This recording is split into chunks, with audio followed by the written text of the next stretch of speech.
All right, you want to know what it's like to play football at Georgia? Listen to Kyrus Jackson, who's been around the block for a while. He said, I remember this was coming in as an early enrollee in the 18 season. He said, I remember that my first time coming, I enrolled early.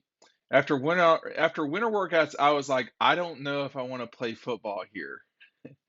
The way they were drilling us, having come off the national championship loss in 2017, how much that season meant to them. I knew I wanted to win a national championship. I was like, man, if I have to do this for 4 years, I don't know if I can make it. But I'm here. It's year 5, and I'm enjoying it. I'm still here. I have no regrets. The fact that I'm able to still be here and make history in all types of possible ways possible, no workout has killed me yet. I'm just excited to keep working and keep building. Karis Jackson is one of the best Georgia players in terms of team that we've seen in a long time, and it really his movement really began in the 2020 season when he became just a really vital part of what Georgia was doing that COVID season. And I'm gonna tell you right now, it was tough out there, man. I mean, this was a Georgia team that started 3 quarterbacks, really did not have um, the explosive offense, excuse me, that they really wanted to have. It was a fight for a while, but Kyrus was one of the guys that really um, came into his own during that time. Um, and if you look at Kyrus Jackson over that time, he's been a guy that didn't play a lot, right? And he's the oldest wide receiver at Georgia right now. There's no one in his same signing class. So he's been here since 18. He's the only one left. Marcus Rosemy Jack Saint and Blaylock are both also um, a year younger than him, but they have watched as Kyrus has become important in the SEC, in the Southeastern Conference, important for the university itself with his leadership there. Uh, but what he's saying right there is exactly right. I don't know if I want to play football here. Um, we're talking about some serious practices, y'all. I mean, moments in time where you're getting up early. I mean, I've never practiced at Georgia, so I don't know what that's like. But I know it's like getting up early, and it is not fun because what happens is the night before you really can't do anything because you got to get. I don't know what time Georgia gets up, but most people get up early. We had to be at the gym at 5:45 for 6 o'clock workouts, which never started at 6. They always started at like 5:50. And the thing about it is if you were on time, you were late, right? So nobody would get there at 6, and it sort of became 5:45. And you can't. It's hard to do stuff. And those of you who work that early in the morning, it's hard to do stuff the night before if you know you've got to get up that early the next day. These are guys that are in college. They don't have to do this. They're choosing to do it, obviously.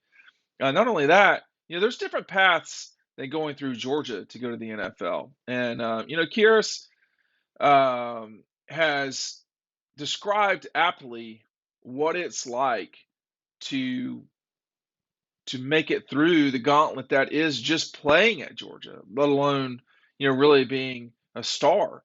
But again, he said after the winter workouts, I was like, I don't know if I want to play football here. The way they were drilling us, having come off the national championship loss in 2017, how much that season meant to them. I knew I wanted to win a national championship, and I was like, man, if I have to do this for 4 years, I don't know if I can make it. Um, and there's different ways. I want to be clear about this. There's different ways to win national championships. I don't know if the way that Georgia works is any harder than the way that LSU worked in 19 or Alabama worked in 20. I don't know. But the way that Georgia has worked is the only way that they've won a national championship. So I don't think it's going to change. And, Kyrus and Christopher Smith are similar in my view. These are both guys. Now I watched Kyrus at Peach County in high school, and he made more of an impact to me than Christopher Smith did. But they're not playing the same position. Okay, let me be very specific and clear about this. When a guy is a prospect and they're playing DB, it's harder to judge that for sort of a layman like me than it is a receiver, a kickoff return guy, because those guys have got the ball in their hand. And as soon as I felt the wind when Kyrus ran a punt back, I knew that kid could play for sure at Georgia and in the SEC. His speed was insane. Um, and Anyway, it took him some time, 2 full years for sure, 18 and 19, until he came up in 20. Really, the same time that Christopher Smith came up. Generally speaking, Kyrus got there a little quicker than Christopher did during that season. But uh, I don't think it can be undervalued that you have to work. Um, and I mean this in a way that's, how do you put it? Not condescending, but I don't think people really understand uh, that even the guys who are gifted, um, like everybody says, oh, you got to work, you got to work. Yeah, you do. But the thing about it is that it's not always the work is the hard part. The playing is the easy part in a way. And what I learned, all I can say is, I mean, what I learned practicing was far more important than playing. And practice, we had really rough practices. I did not like our practices. And at Georgia, I think what we know is that they really believe in practicing hard. And I bet those winter workouts are not a lot of fun at all.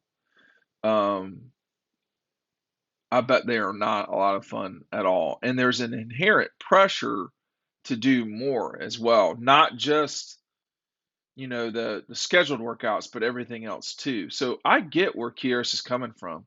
Um, it is a lot at Georgia specifically. It is. I think other people work, no doubt about it. They do. And I don't know that Georgia works harder. I can't say that. I don't know. But I can assure you that what he's talking about is the rigorous, not just winter workouts, although he specifically said that,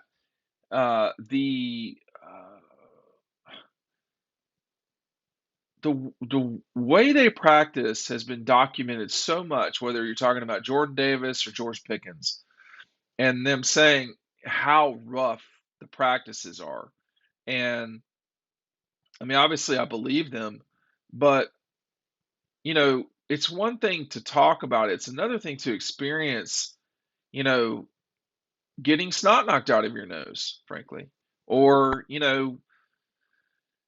experiencing the speed for the first time. I think is one thing that really changes you when you're going from high school to college. Is then everybody really is good. Like it's not just you or maybe you and another guy on the team. It's you and now you got to fight from the bottom, literally where you were at. Like Kyrus was not some special wide receiver that was a can't miss target. He has gone through multiple coaches at his position. I think Coley was there his first year. Uh, and he's had at least not he's had not fewer than three position coaches.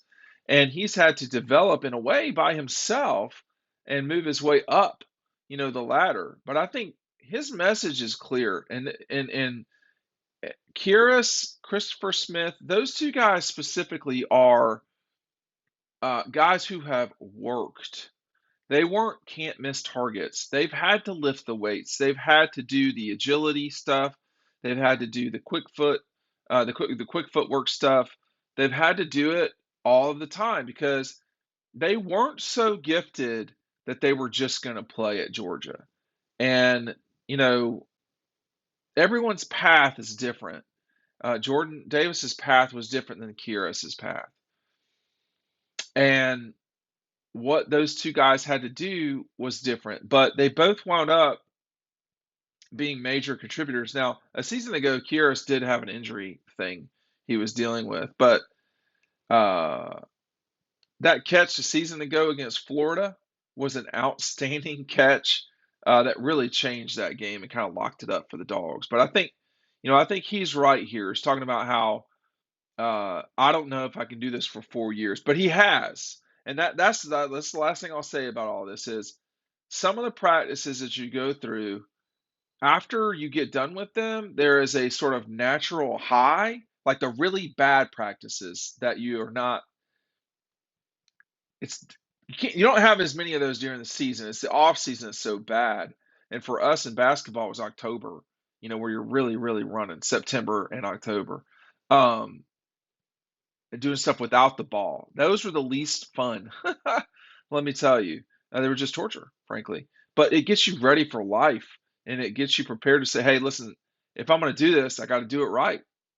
And for Kyrus Jackson, he's looking to do it right twice and ending his career with 2 national championships. Can he do it? Stay tuned to find out. Merry Christmas. We'll see you all as the season goes on here.